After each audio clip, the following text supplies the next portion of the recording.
Okay,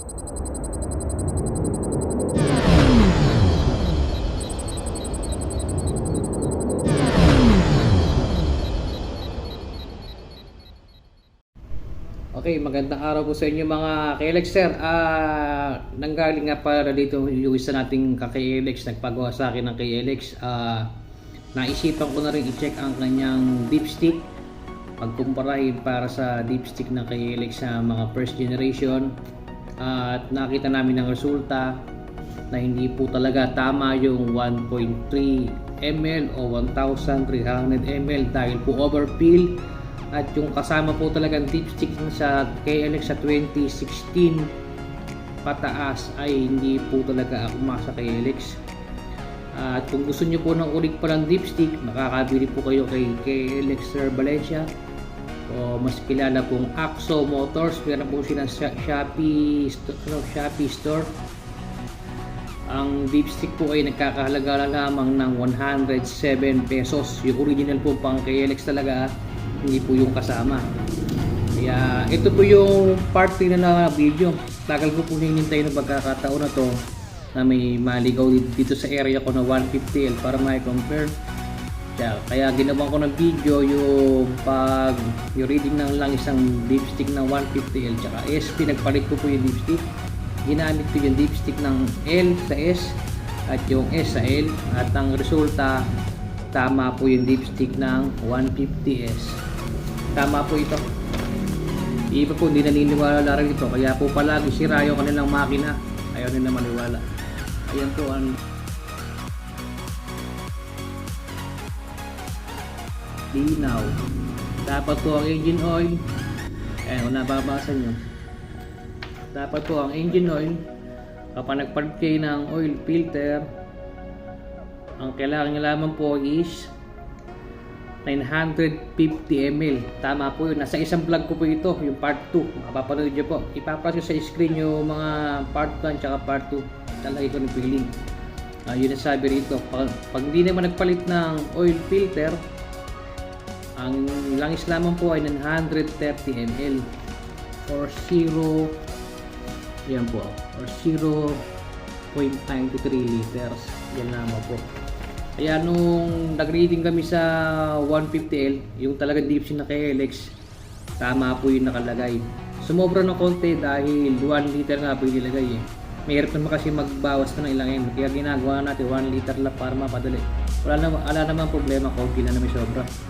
Pero ang tama talaga, wala pang 1 liter. Pero okay na yung 1 liter. Tsaka pag nilagay yung 1,300 ml, napakadami yan. Yung Coke na 1.5 liters, bawasan nila ng 200 ml. Ganun pong kadami yun. Kaya hindi naman po ganun karami kailangan makina ng isang makina ng KLX. Ang kailangan, kita nyo nga yung pag nag-overhaul kayo, pag talagang galing overhaul yung makina nyo, wala talaga langis. Ang kailangan nyo langis is 1.1L or 1,100 ml. Yan po ang kailangan. Kaya sobra pa rin po yung 1.3. Hindi po totoo yan. Kaya marami ko nakikitang madaling sila yung makina nila. Tumatagas. At kung ano pa, yung mga bumibigay yung ori. Kung saan. Kasi naghanap ng lalabas yung langis at hindi nakakapag-lubricate mabuti yung makina. Ay hirapan yung oil pump. Kailangan kasi may parang pagitan niya, may space yan para makapag-circulate mabuti. Ito, sa mga nagtatanong, saan galing itong mga manual ko? Galing po ito sa mga, ito po original KLX po talaga yung manual na to, KLX 150 tsaka 140. Since isa lang po manual niyan, hindi naman po pinago ang makina ng KLX 140 at 150. Parehas po silang 144cc, same bore, same stroke. At ang original design po ng makina ng KLX ay galing po sa Bajaj Wind 125. Marami po din nakakaalam niyan. So tara po, panoorin yung ginawa kong video nung nagpagawa dito si Sir Chris.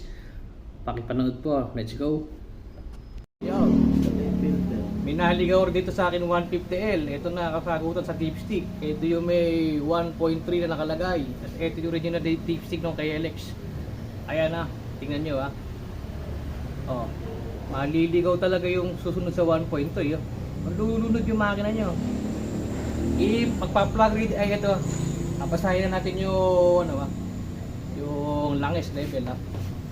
At yung binigay rito ni sir, customer ko rito, wala pang 1 liter. Kakapit natin sa 150. Diba?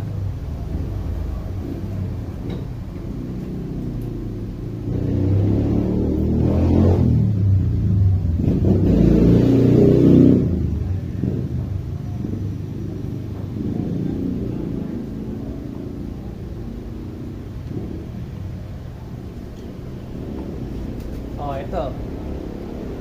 Ayan, tama yung reading, oh. Nasa gitnang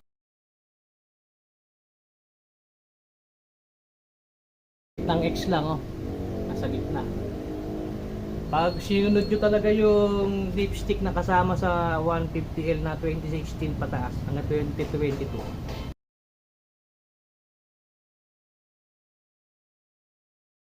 maliligaw talaga kayo. Ayan. Ayan, oh, kita nyo. Yeah, ito yung dipstick ng 150L na 2016 up. At ito sa motor ko KLX 150S 2011 model.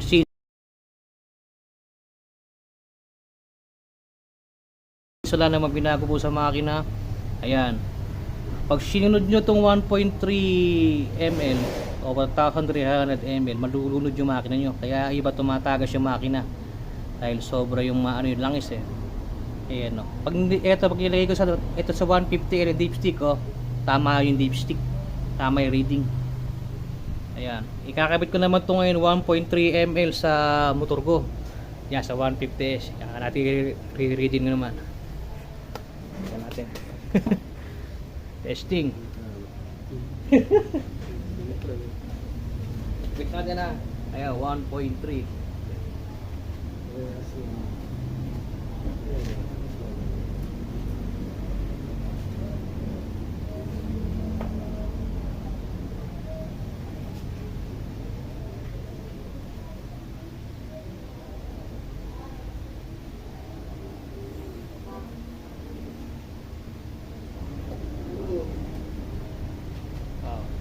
Ito yung reading ngayon.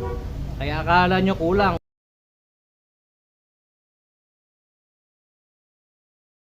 Pero yung pala tama.